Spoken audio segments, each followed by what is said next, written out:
What about moving to the agriculture side? Talk about just day to day what you guys are doing on the farming side. How do you farm? What do you farm? And then how do you plan around having enough food? And are you just getting your food from the farming, or is that more a source of income for you and you sell it?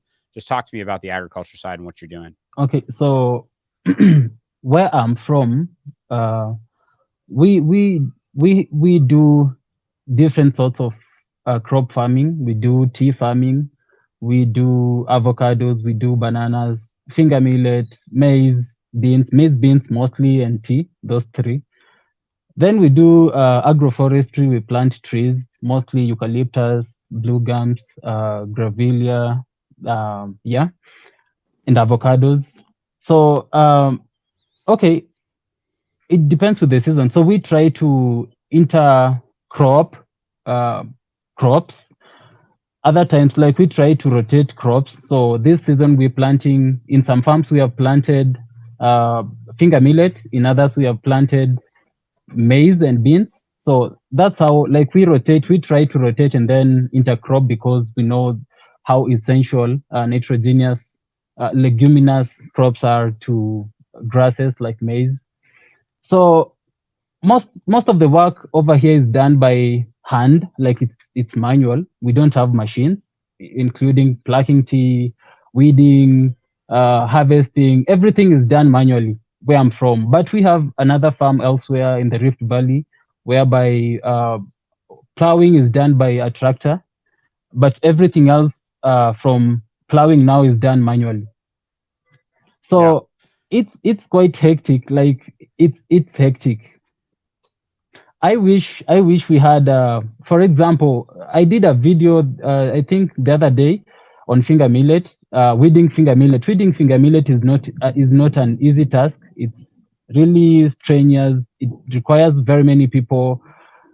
Like a hectare of land requires maybe 60 people to weed. 60 people, that's a lot of people. And if I decided to use, let's say, glyphosate, I'd use maybe, okay, an example, 2,4-D, I'd use maybe two liters to clear the weeds.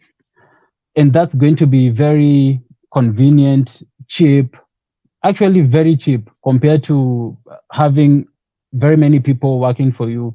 But the good thing is, where I'm from now, in my village, we have tiny lands. Like we have a quarter of an acre, maybe an eighth.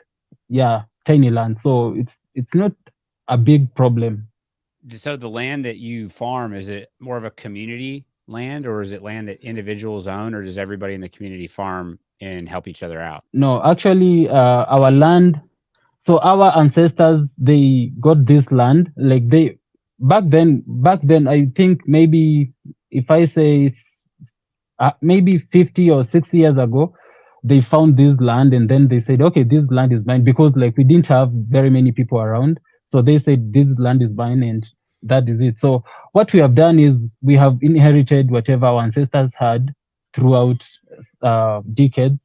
So I'm going to inherit my dad's land, but with time, like our population has grown, and with time you realize that our the piece of the size of land that you own, that my dad owned, is going to be split maybe into three equal parts for my two brothers, and that means that that land is going to be tinier and tinier.